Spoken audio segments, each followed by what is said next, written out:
Hey everyone, welcome back to the Lookout. Today is the last day of August. Yesterday I said it was the last day of August also, but I was wrong. Today's the last day of August, which to me always brings up thoughts of wind season. Big winds this time of year. That's what I'm thinking about. East winds and what they may do to fires that are already established on the landscape. So, don't have a whole lot prepared tonight. The Garnet fire today was really active, and didn't get much intel on it. So I've got a flight from the middle of the day, I think. And same with the Blue Fire. Blue Fire's been pretty active up by up in the Klamath. So we don't have a ton of fresh intel for those, but we just want to talk a little bit about the context where these fires are burning at, and we got some fun stuff coming up here. Tuesday, I'm going to take tomorrow off, but Tuesday I've got a guy named Jamie Allen coming on the show.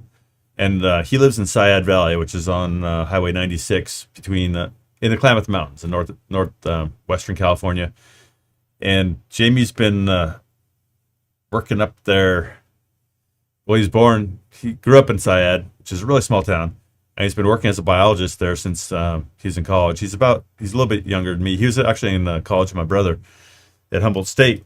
And his dad worked with the Forest Service way back in the 80s. So he knows that country, and he knows the backstory of kind of the conditions on the Klamath where the Blue Fire is burning. And he's been all over. He's a real field-oriented person. He's been all over the country where the fire is burning. So we're going to have a real in-depth look at the Blue Fire on Tuesday at 7 p.m. with Jamie Allen. So put that on your calendars. Don't miss it. I think it's going to be great. So we're going to jump in and look at the Garnet. Garnet. Darn it. I don't know what it is. I'm thinking it's one T. It's the Garnet fire. So let's just go straight to the map. Okay, so this is infrared from last night. Is the yellow and the orange. So yellow areas are kind of cooling off. So as we see for days, Garnet's been pretty subdued on the south end and fairly subdued on the west side as well. It's had some time to cool off, and that is important. The Southern Sierra have less of a kind of big crazy wind problem as far as kind of fall winds as we do up north, in part because you got this massive mountain range here. So just to kind of set the stage of where we're at here, where with this fire, and the big picture is we're out here kind of east of Fresno, and we've got the High Sierra here, like the biggest, tallest mountains in the country, just to the east of the fire. So the big problem we got here in the Northern Sierra is that in the fall we get these strong winds that come in off the desert. And if you look at the kind of top of our watersheds here, like around, in Plumas County, if these winds come off the desert, kind of out by Pyramid Lake, they can kind of just come right over the mountains here. And the biggest mountains we've got in this kind of Northern Sierra are like barely like 9,000 feet, 8,000 feet, but more commonly like 7,000 feet, right? So these big east winds that I've been talking about, they come in off the desert, and there's no real obstructing them. They just kind of flow right into, like, say, the Feather River here and make their way down, or the Yuba. But that's one of the problems that we have this time of year, is big east winds coming in and blowing up our fires. As you get farther down the Sierra, it's harder for that to happen because you've got, instead of having 8,000-foot mountains, you have 14,000-foot mountains. So winds that are coming kind of from Bishop or over Bishop, say, they come down here, and then they hit this massive wall of mountains. And so it's harder for the winds to kind of, that build up on the east side and come from the east, to kind of come over these 14,000-foot mountains of the high Sierra and wreak havoc down here on our fires. So we don't have kind of the same issues with big, strong east wind events kind of south of Highway 50 as much as we do north of it. But it's still good that they've kind of contained fairly this this western edge of the fire. So we've got kind of scattered heat out here, and I kind of hate when the infrared interpreters use too much of these dots because it just makes it impossible. But basically out here you see that there's scattered heat in the south end of the fire and not much else going on. There's not a lot of intense heat out here kind of to the east of Balch Camp. Now what happened today is fire kind of blew up out of here, kind of over downstream of, like north of Balch Camp. The fire kind of blew up out towards Indian Rock. And so on the webcams today, we saw the fire blasting out of here. And the other big thing that's happening today is the fire is getting more and more established up into the kind of Teakettle, wild and beautiful old growth experimental forest. So we've been talking for a couple days here about how Forest Service has been trying to do a giant burn in the Teakettle for a long time, and it hasn't really been happening. It's taking a long time for the planning to happen, and in the meantime, this is like what always happens. Big projects with the Forest Service, while you plan and do your surveys and get sued by people that don't want you to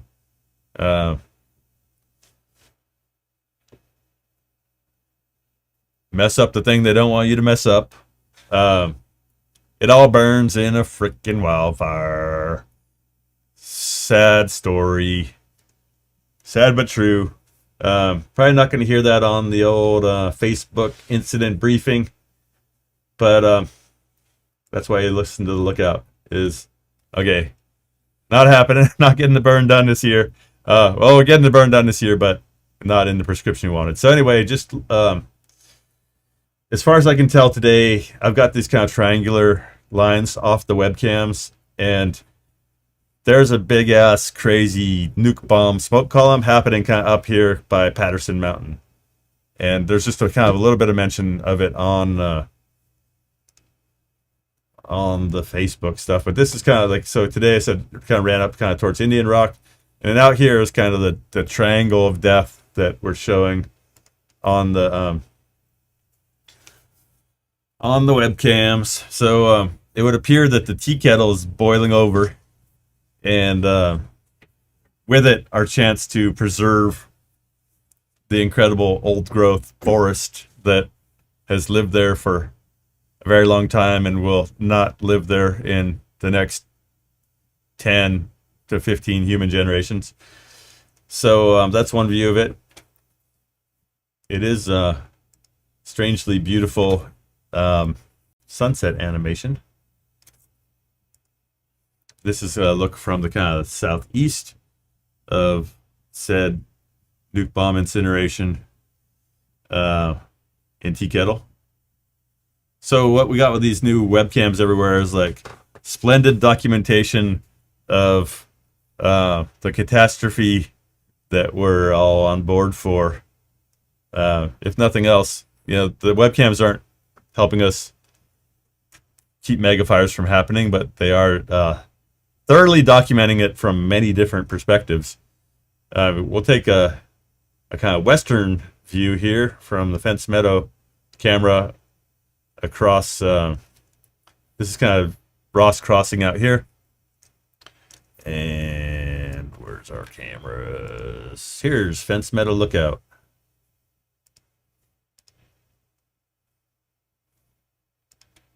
And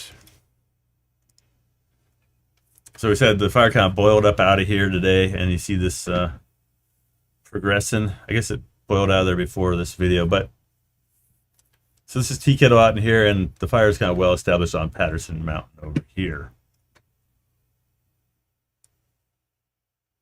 How big is this? I don't know. We're not big on acreages around here or percent containment because I don't know why we're not big acreage people. But anyway, yeah, so as we said yesterday, here's kind of Teakettle. And it was interesting yesterday to look at the Teakettle, kind of the green areas, Teakettle Experimental Forest. It's one of the kind of nicest or largest remaining stands of old growth forest in the Sierra Nevada that aren't part of a national park. And it's all out in here. And so kind of according to our triangulations. This area in here is cooking right now. That's the technical term for it, and we don't know how big that part is. They haven't flown it this for a while today, so. But anyway, this is it's making a big mushroom cloud. Okay, so that's basically what we got on Garnet. Garnet Facebook briefings. We watched some of that, and man, some pissed off folks in the comments. And I'm pissed too. I'm pissed that we've gotten to this point where we're losing all our forests in big megafires. It's not easy to assign the blame, right? And we'll talk about that often on here. These are kind of societal scale. The blame can be shared kind of by all levels of society, because when it comes down to it, the land is kind of managed by a representative government, theoretically, by and for the people. And we've all decided collectively over the past century, basically, that we were going to put out all the fires.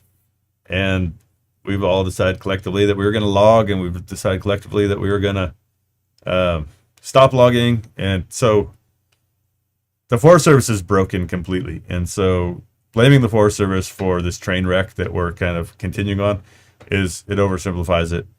But it is hard to watch the briefings and watch people pat themselves on the back for how well they're working together, as these enormous fires kind of incinerate. Like, when you look at the scope of the Sierra Nevada and all this, the recent fire history, large fire history, like, there are very kind of few places out here that have not had a big fire now. And this fire is kind of one of those places. And that's why they're trying to burn it. And, but it's, when you look at the control box that's being drawn for this fire, it's fairly large. It's, it's the way we work when we're trying to corral a force of nature that is kind of beyond our control. Is like, oh, well, we got to back off this ridge and that box. And so, yeah, it's likely that this fire is going to just gobble its way until it wants to stop. Because when we look at the Dixie fire and the Caldor fire, like, the fires stop when they want to. They stop when they run out of gas. They stop when it rains and snows. But they don't stop for no little 10-blade wide dozer line. They're being driven by the wings of the gods, and they stop when they feel like it. So in this case, we know that, being that we haven't had any fires out here for 100 years, we know that there's no limit to the amount of fuel this fire can gobble. It's more a question of what the wind does, when it rains, how lucky we may or may not get with cool nights and opportunities to put fire on the ground. But what we've seen on Dixie and Caldor is that large-scale firing operations in thick forests full of snags with lots of continuous fuels oftentimes just make the fire larger and don't necessarily keep it in your box, right? So, oh man. All right, Chris P says a lot of the meth problems in California come from struggling rural areas where the mill's closed. Yeah, tell me about it. I tell my kids that, I got a 15-year-old, and I tell them, look, all of my high school buddies that tried meth before they graduated, none of them lived to be 50.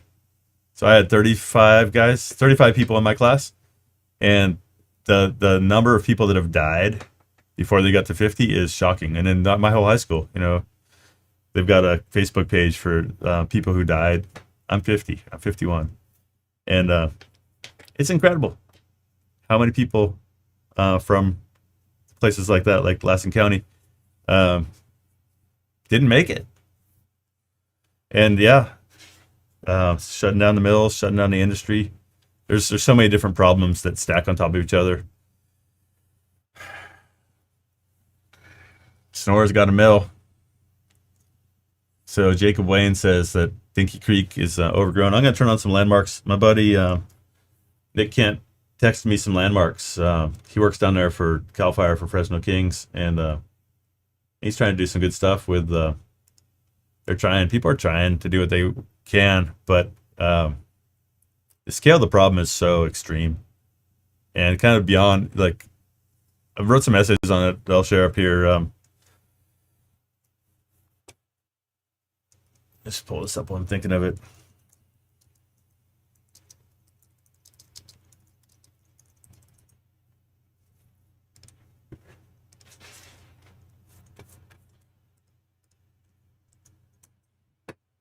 Yeah, check out. I just put a link up for this essay I wrote about um, the scale of this problem that we're facing and the impossibility in many ways of solving it with the tools that we have. You know, this is a map of kind of fire history around where I'm from in the last 20 years. So, yeah, if anyone ever wonders why I'm obsessed with fires, because like my entire life as a geographer has been watching everything in the landscapes that I've been working in incinerate over the course of my career. Everything that I've worked on has burned to the ground, and so yeah, it's what's on our mind around here. Luckily, I live in Butte County, so all of us share this kind of crazy collective trauma around, towns burning down, forests burning down, industries burning down. Anyway, what started us all off was just that there's some very unhappy people on Facebook ranting about who's to blame, and it doesn't seem super helpful to me to blame everyone, and especially if you I don't know, I'll leave it at that. Facebook is not a good place to talk about forestry. Okay, so Dinky Creek is the next one north of here. Here's Dinky Mountain.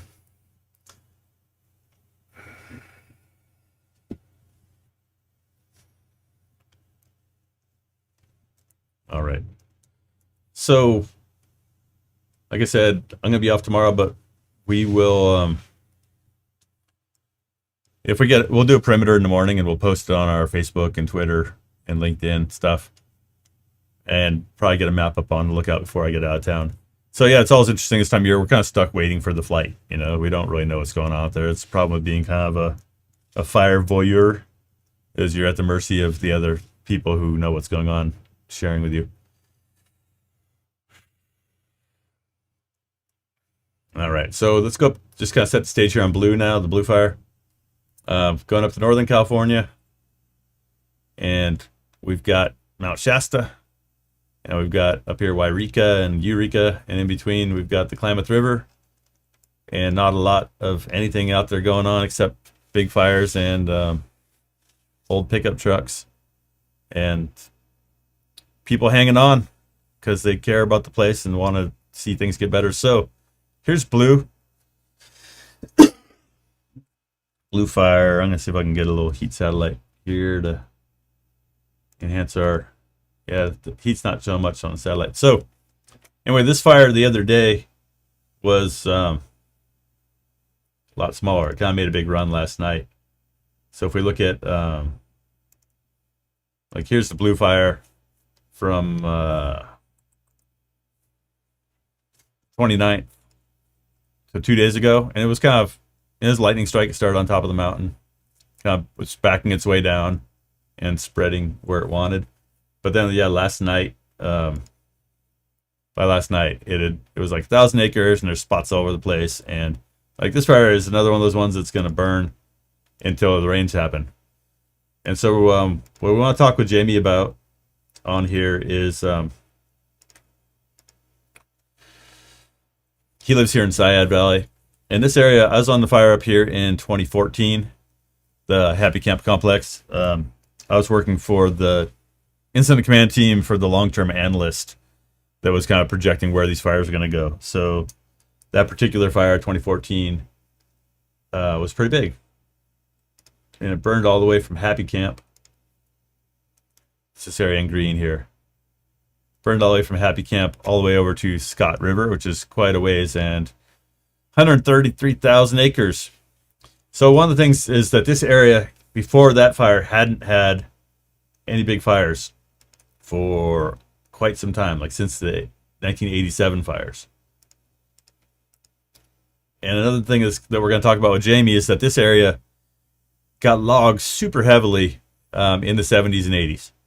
And so that ends up having an impact on the fuels and the structure of the forest and everything else. But one thing that was happening here in the blue area is that this is what was called a late successional reserve. So meaning that the spotted owl crisis happened and the Forest Service was getting sued because they had cut a ton of old growth all over the West Coast.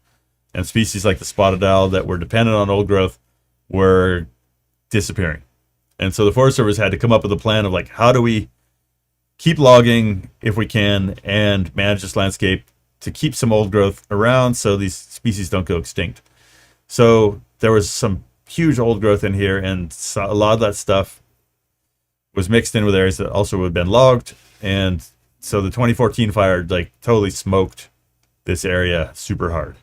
So like when you zoom in here, you see that like there's not a lot of trees, but the trees that are there, a lot of them are like 11 years after the fire are dead and down and like super jackstrawed, like just pickup sticks of giant trees and fuel. So there's a ton of fuel on this landscape, and when it burns hot.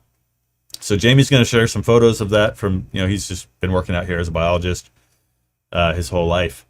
And in the interim, this fire is similar to Garnet in that though it's burning in a burn scar, it's got continuous fuel for days, bad access, and basically a license to do what it wants because it's the end of summer and it's just a really difficult place to fight fire. And I know there's a lot of conversation about they should have put it out sooner, they should have not effed around and blah blah blah. And I've just been showing this picture here of all the places we've got fires that have started in like the last few days, in the last week really. And this is what happens when we have lots of fire starts, like the ones out in the middle of nowhere. We can't catch them all, and it's not necessarily a conspiracy. I will say there's a lot of people saying, oh, they don't want to put these fires out because people make a lot of money. I mean, true facts, like I am a fire war profiteer, right? Like I've been working in suppression contracting since the year 2000. I've run contracting businesses. I've run companies that made millions of dollars off of incident command teams. But I don't think that that's driving the decisions that lead to having big fires, right? There's limits to our ability to put all these fires out. And so, and I prefer not to get into the conspiracy that like somehow we're going to let these burn just because the contractors need to make money. I'm not that cynical yet, I'd say. Anyway, over here, the Dillon fire still has not burned my buddy's house down. And this fire, so these are infrared images taken last night of the Dillon fire, which is on the Klamath River. And you can see the fire is kind of actively burning in all directions except across the river.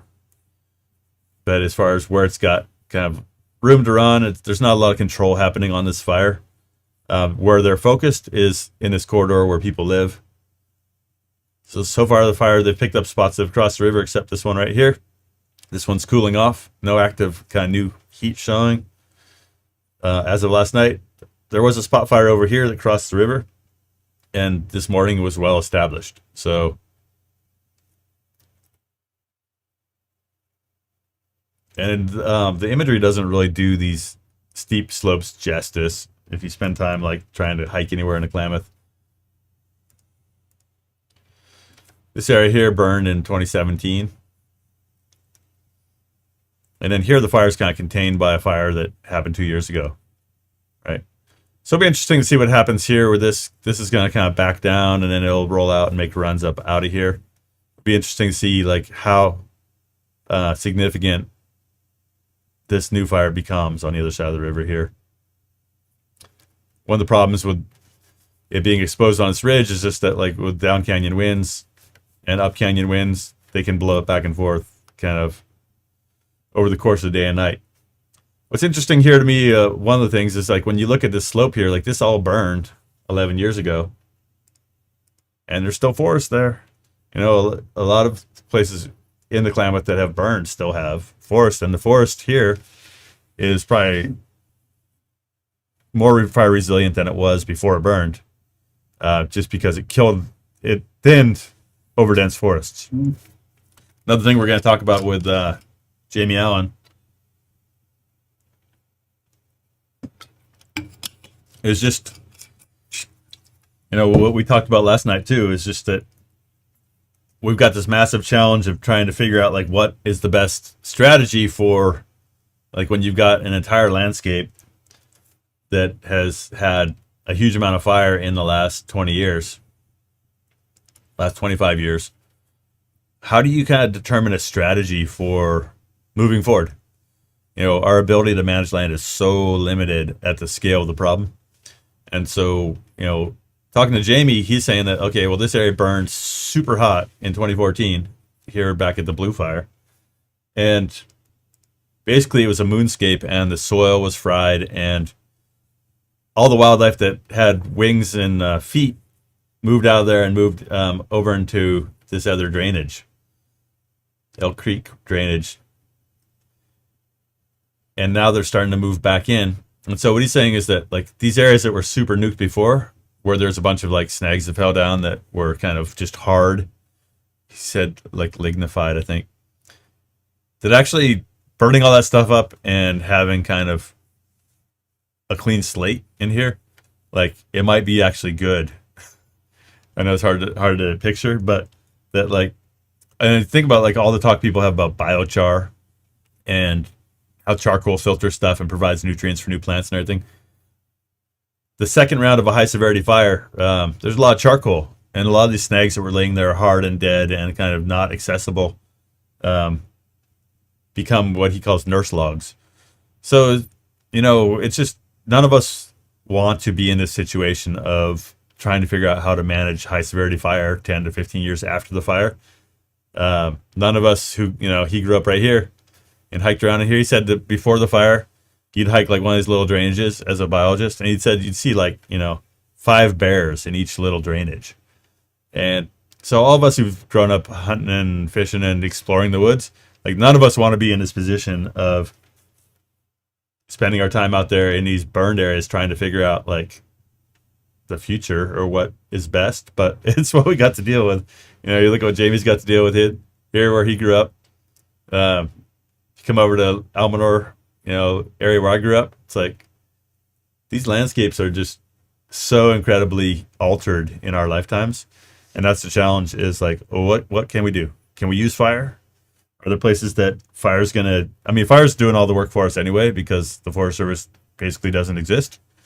And so, what's that mean? How do we make sense of it? That's all we're trying to do is make sense of it, and not go crazy. A lot of people I know, foresters and other firefighters and woods people, have like lost their minds trying to figure out or just trying to make sense of it. You drive into Chester and there's no trees anymore. You can see the lake where you couldn't see it before. Like a lot of people have crashed since Dixie, since camp, all these fires. People have been taken out. And so I feel like all we can do, a lot of us who think about this stuff all the time,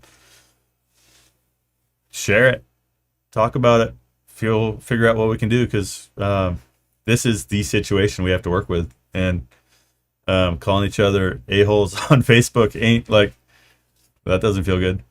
So, blah, blah, blah. So yeah, carry on in the comments, keep it nice. A lot of times right now we're flying naked without a moderator.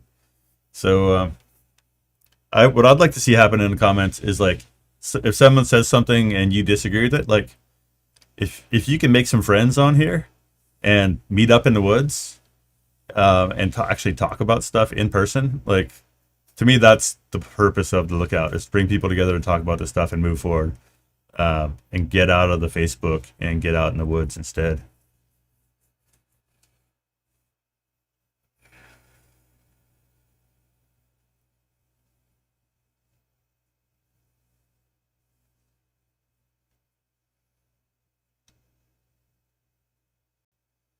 Someone was asking about like biochar and like moving the material like into kilns and harvesting the biochar and taking it other places. And I often think of like, well, the scale is that like, yeah, we need the biochar to stay in the woods. Do prescribed burn, all that wood that you burn up, then like no one needs to be trucking stuff and put it in containers and big plastic bags. Yeah.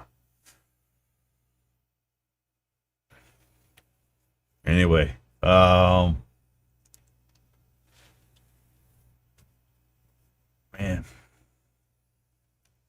Anyway, that's your pretty pictures for the day. I'm gonna check out. There's a forum I follow. I'm just gonna check and see if they got anything for us on these fires. Someone's talking about the blue fire. This is what the blue fire is asking for. They want in the next 12 hours 2 heavy equipment bosses, 3 task force leaders, 2 field observers, and 1 qualified situation unit leader. And in the next 3 days, they want all that plus 4 hotshot crews, 4 Type 2 crews, 30 Type 3 fire engines, which is like CAL FIRE's common engine, 30 small fire engines, 4 dozers, 2 water tenders, 2 masticators, 2 branch directors, 4 division supervisors, 4 chippers, and a sit leader. So that tells you something that you know, they're not expecting to catch the fire anytime soon.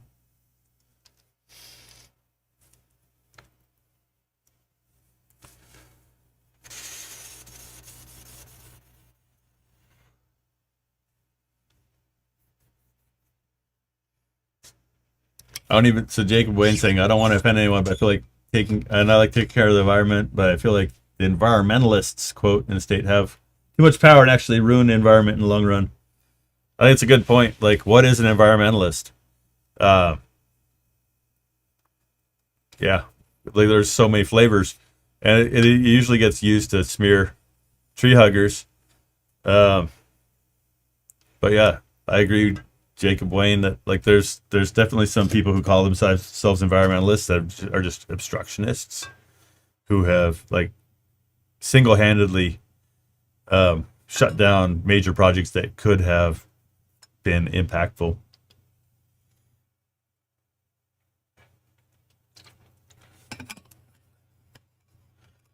Wendy Gare says, highly recommend family planning.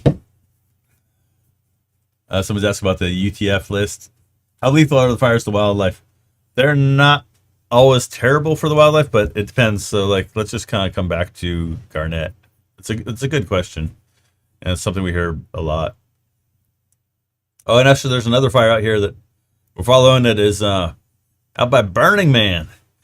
BLM warns Burning Man goers of a wildfire. And it's like, well, what do they care? They're out in the middle of this. Like, here's Burning Man out here. If you ever wonder where Burning Man is, you go to hell, and then you take a right. Check it out. You got some sort of giant Burning Man octopus out there. Anyway, so yeah, here's Burning Man.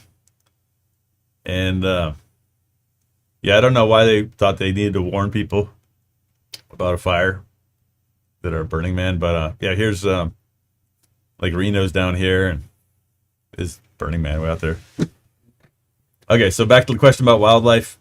I'm going to show a video from yesterday that my buddy Sashwa took. And if I can find it. Yeah, here we go.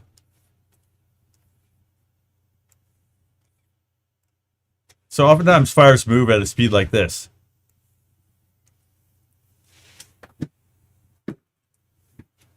And they'll make little runs. Sometimes they make big runs, but oftentimes wildlife can deal with that. You know, they large portions of the fires that we experience, like you tend to see a lot of like helicopter video of like whole mountains exploding into flames, but a lot of what fires do looks like this. You know, maybe like 20 hours a day the fire is just kind of moving along as fast as someone could walk, if that. And then other times it really gets up and goes. But oftentimes most of the wildlife have adapted. They've been in these landscapes for hundreds of thousands of years. And so, squirrels can go down in their holes, snakes can go in their holes, birds can fly away, deer can go bounding off into the not burning forest. I've worked in a ton of fire zones and post-fire landscapes, and I rarely see dead animals. So, in a lot of ways, fires like this are really good for the deer because look at all this brush. Like, this is a great photo here for that exact issue. Like, sorry, it's back here. Eh. Check out this brush here. Like, this is old brush, and it's dead, right? It's like it's all just decadent old brush, and deer like eating young brush, and they like eating like young sprouting oak trees and stuff. And so all these species here of brush are going to come back after the fire as fresh new young growth, and it's great for the deer. These forests are too thick.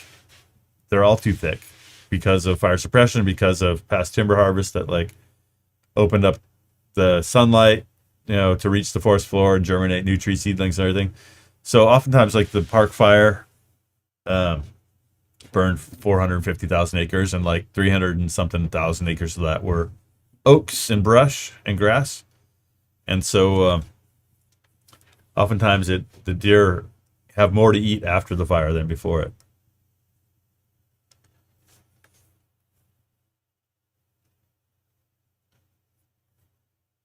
Kevin says no one's mentioned the precipitation patterns where the wet season has shrunk and the dry season has increased. We used to get big summer rainstorms in the 90s on the Sierra, not anymore.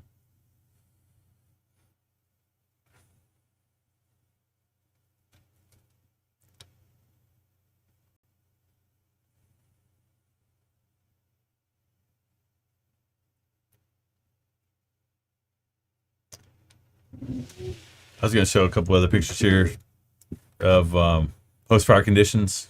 I did a video about the Dixie Fire and walking around thinking like a deer kind of after the Dixie Fire.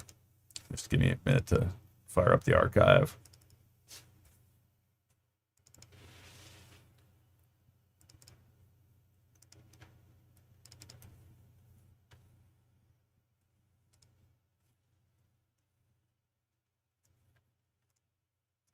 So I'm just going to fly us up here to the Dixie Fire. We're here kind of between the Central Valley or Sacramento Valley and Lake Almanor. And you can see all these areas up here around Lake Almanor in the burn. And we've talked about this a lot. The private timberland, their strategy after a fire is to grow trees again as soon as possible. That's their business. That's how they think. And so on the private timberland out here, they came in with tractors and they clear cut all the standing dead trees, and they took the ones that were takeable, they had that they could make money off of, and they left a lot of the smaller trees in big decks. But so you got tens of thousands of acres out here that basically were they fight a fire with brush, the timber people. And where's my video?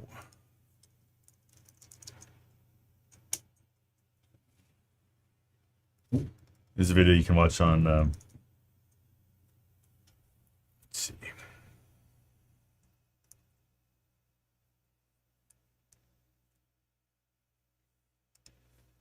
Dang, it's too many videos. It's hard to find anything.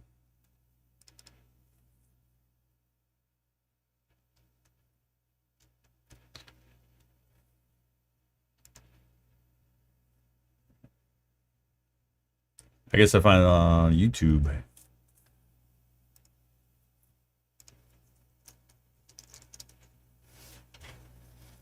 All right.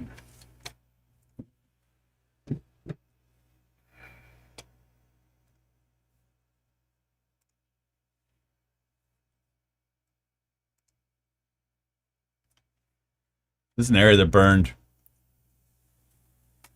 like post-fire land management. In these thickets of white fir that burned hot, there's not a lot of fuel left on the ground. I mean, the ground was really just black after the fire. And so over the next, decade or 15 to 20 years, a lot of that stuff is going to fall down, but a lot of the branches on these trees are really small on fir. And there's a lot of small brush growing up. So over time, we're going to need another fire in here to clean that up. Right now, the Forest Service is really not very adventurous or progressive when it comes to letting fires burn within the Dixie Fire Scar, and neither the Lassen National Forest nor the Plumas National Forest. I feel like they have the public support to manage wildfire, but we've got some real opportunities, and we're going to have to let fires burn. Just to go back there real quick and look at this. Like, these are all seedlings. So following the Dixie Fire, you see all these little teeny green seedlings out in here. This is like when the soil was all bare after the fire. The cones opened on the trees that were still adventurous living. Or progressive. And you've got like tens of thousands of little baby trees germinating in this area that burned with a mixed severity inside of Dixie. And then just kind of light litter. And so like when I say like, hey, we should let fires burn again in the Dixie Fire, it's because like when you have like 10,000 acres that look like this is like really light fuel loading. And we burn right now, we kill a lot of those little baby seedlings. When it comes to letting fires burn within the Dixie Fire Scar, and neither the Lassen National Forest nor the Plumas National Forest, I feel like they have the public support to manage wildfire, but we've got some real opportunities, and we're going to have to let fires burn in these burn scars unless we want high severity fire in here 20 to 30 years from now. I don't really see any other management tool that's going to work at this. So what I'm saying, like, hey, right now, like 5 years post Dixie, very light fuel loading, not all this stuff has come down. Great time to let fires burn. Someone's saying there's a fire in Kelly Mountain. Like, I'm literally in this video sitting at the bottom of Kelly Mountain behind me, and the Forest Service is rushing to put this fire out. And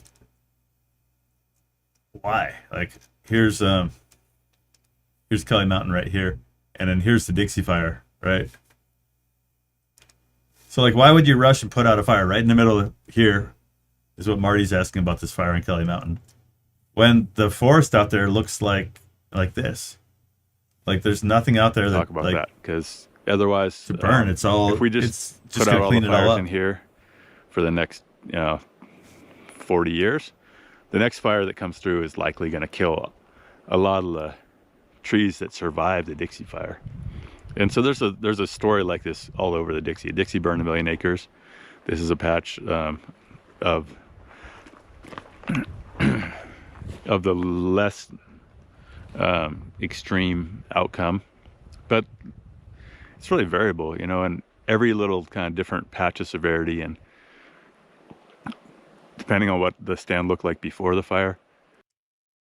Right. So one of the things I'm saying in this video is just that, like, hey, if we put out every little fire here for the next 30 years and it turns to a big thicket, like, it's just going to fry everything. Like, there's these areas right now that they look like there's a crazy amount of fuel. You could burn through here and knock over a lot of these snags, and just kind of gradually, with multiple burns in here, reduce this crazy fuel load. But if you just put out all the fires and let all this stuff fall over for the next 30 years, like, and then it burns 30 years from now, it's going to kill every single tree that's growing up through there.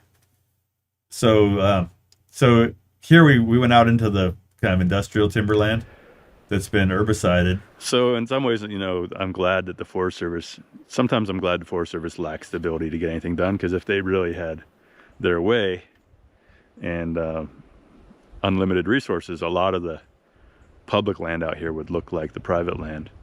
And I think that that'd be a shame, because there's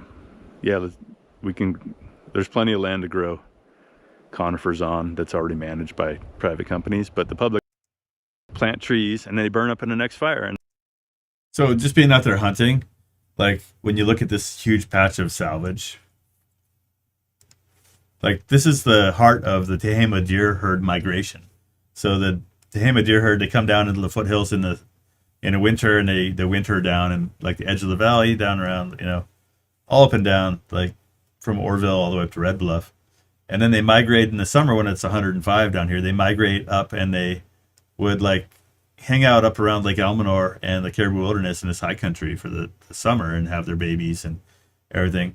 And so, 80 years ago, they built the lake, and the deer used to just all come right up through here and go through this huge meadow and into their summer ground. So then now, for 80 years, they've had to go around this lake, but now they get up to the lake and they have to go, like, there's this moonscape here, like thousands of acres of no cover at all. Like, if you look at this video, like, there's hardly any cover. There's like a couple little creek drainages. And so, like, being out there deer hunting, you're like, well, I'm not going to see any deer out here because it's like full sun, no shade. And it's like, I wish that the foresters would have thought about that. Like, I wish that it was in the laws of the state of California. Like, we got all kinds of timber harvest regulations. And they almost all go out the window when you have a salvage, when you have a fire and then you have to go have an emergency project to salvage all the trees. It's like, man, could we have just like left, like a strip, like a 1/4 mile wide strip through the middle of here for the deer, like a little deer highway, and maybe then like cut that, 20 years from now. Like, I wish that people were thinking more like that, because there's very little cover, and it's like a couple little teeny wicks across this landscape where every mountain lion and deer hunter is going to hang out and plug you, because it's the only habitat left on like tens of thousands of acres. Anyway, the reason I started up this video is just because people are talking about wildlife impacts of fire, and like, this is fully within the Dixie. And so if you want to see more about that, check out on the channel. We've got a couple fires about Dixie Fire, about forestry, and about wildlife and hunting. And I think that, a lot of this work is about like building alliances, like connecting people that care about deer and deer hunting with people that care about fire and forestry and ecology. Because, it's all connected. I don't know what's going on here with my black video.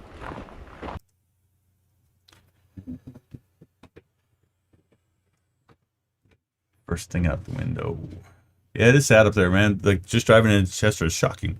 And it's like, well, maybe it's going to be forest. Maybe it's going to be forest and sooner. Maybe it'll burn again. But this is kind of like, this is a commodity. Like, timber is a commodity, and this is like, people basically treat the forest, the industrial timberland, as a cropping kind of enterprise.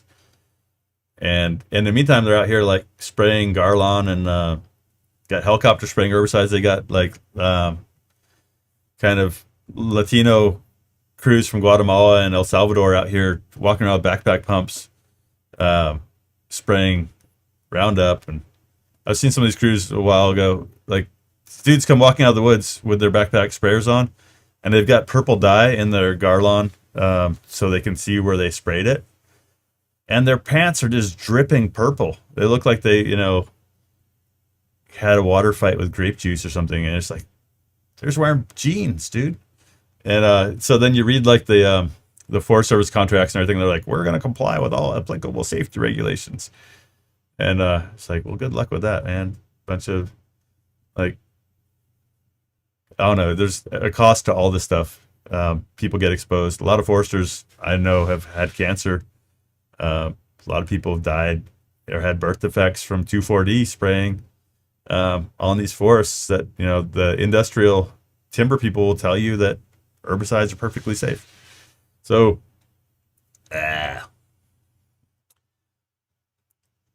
so the hopeful part of this would be that, yeah, in 30 years this will be conifer trees again, and there will be some economy here. There's a sawmill here in Chester. You need to have an economy to have people living in the woods to do the work. It's all goes together, and there's no extreme, like, you can't just say stop logging, stop replanting after forest fires, whatever. I just worry about the Forest Service if they actually do get their shit together to, like, the Forest Service would like to do similar kinds of activities on their lands. The only reason they're not doing it is because they can't do anything because they can't do anything. Because they can't do anything because they're the Forest Service, which doesn't exist, right? Forest Service exists as a fire department, but the Forest Service as a land management agency, like, died about 20 years ago, and we've just been kind of watching it kind of fall off. Like the little bits and pieces that are left of it are kind of crumbling off the cliff. So, but if the Forest Service did exist as a land management agency right now, the science and everything else is telling them that they should make the landscape look like this and cut down all the trees and use herbicides and plant new trees so there'll be conifer trees for the future. I think in a lot of places like that ship has sailed. And the problem with the Forest Service is that they have such low capacity that anything they do get done, it's not likely that they're going to be able to maintain it. You know, so like all these trees out here that have been planted on these commercial timberlands, eventually are going to need to be thinned, so they don't like become another thicket that burns up in a wildfire. But when you look at the Forest Service's history of kind of reestablishing plantations after fires, like most of those have ended up burning. Like if you look at the majority of stuff that has been planted since like 1960 due to reforest after fires or after logging, huge numbers of plantations have burned up. And you know, and then when you zoom out on the landscape, you're like, well, no shit, because the entire landscape pretty much has been burning up. So we're kind of taking, like, everyone's taking losses. But if you look at where the trees have been planted, like, odds are that a lot of it is burned because a lot of the forest is burned.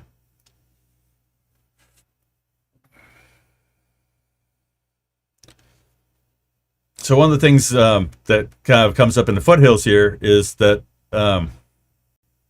there's kind of this sickness in forestry that is conifer supremacy, right? Like you can't really foresters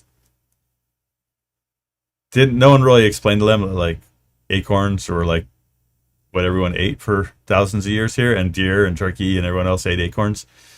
And so this response of like spraying herbicide and planting trees again after a fire, I chalk it up to conifer supremacy. This feeling that hardwoods are inferior. And so, like, if you look at like all the Sierra Pacific Industries land here up above Lake Orville that burned in the Bear Fire, that's getting the kind of Dixie Fire salvage treatment. But a lot of the native people that have lived here forever, they're like, there used to be a lot more oaks, you know. And so the Forest Service over here by Brush Creek, like, they're talking about like, oh, we need to use herbicide because this land's coming back super heavy in oak. And it's like, well, it's coming back super heavy in oak because oak wants to live here. And oak is like, probably was a lot more of the dominant kind of land cover here before we started putting out every fire and planting little baby conifers everywhere. So this is, you know, the Bear Fire area. We're going to do prescribed fire training up here in November with the Berry Creek Rancheria. And kind of one of the goals there is to like look at, hey, how can you put fire into this landscape that right now is like a huge amount of work to come in here and like knock down all these trees and pile them and burn them and do everything else so that you can plant trees or do anything. Huge amount of work. So like, can we use fire in here? Like, yes, maybe it would be high severity in places, but what's the other option? Like, are you going to like use human power and machines and everything else and like deal? Like,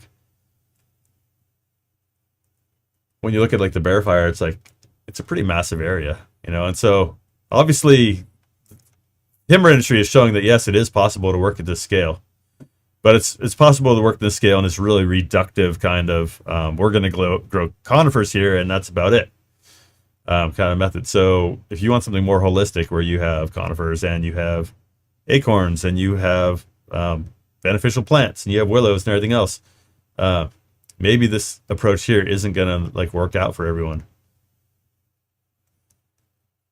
But when you look at the scale of what industrial timber landowners do get done, those folks know how to get shit done.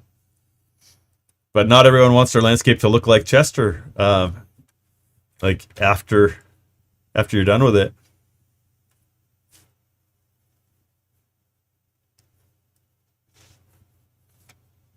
To kind of manage it, kind of start over and salvage log after burns and, you know, clear cut, site prep, herbicide, plant trees, and they burn up in the next fire. And So one thing I was talking about with Jamie Allen, and we're going to talk about more, is just like, well, maybe you wait till the next fire. Maybe you know that the stuff's going to fall down. You're going to have another big hot fire, and then you replant after that.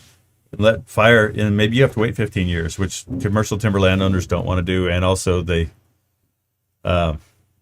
think they get in trouble for causing erosion and stuff if they just left their land to burn hot. It's like, but since we don't have any other options on a lot of the public land, like that's kind of the de facto that's happening. So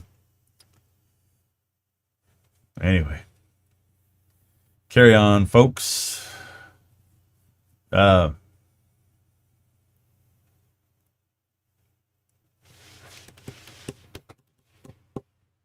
hopeful, kind of.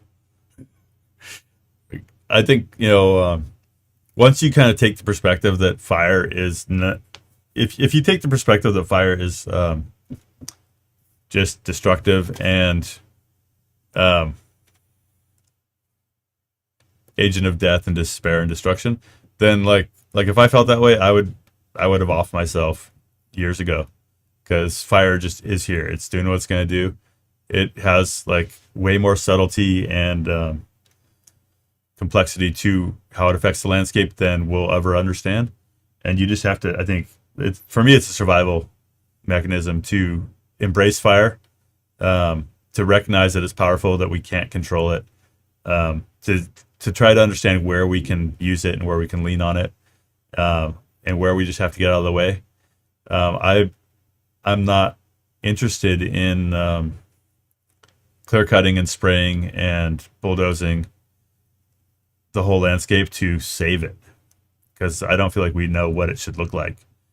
And so that's the philosophy here at the Lookout, is like, fire's happening. Fire's like one of the tools on the landscape that is doing the work, whether we like it or not.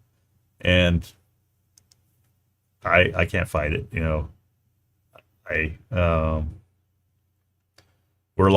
feel like we're along for this ride, and the more that we can kind of get along it together, and try to protect the towns that we have, and try to protect the areas that haven't burned that we care about, like that's the goal. But I think thinking that we have that much control over the outcome is that's the philosophy that drives this kind of mega clear cut spray moonscape approach to managing land. And it's like, man, I'd rather die than like live in a landscape that's just like 10,000 acres of trees that are all the same size.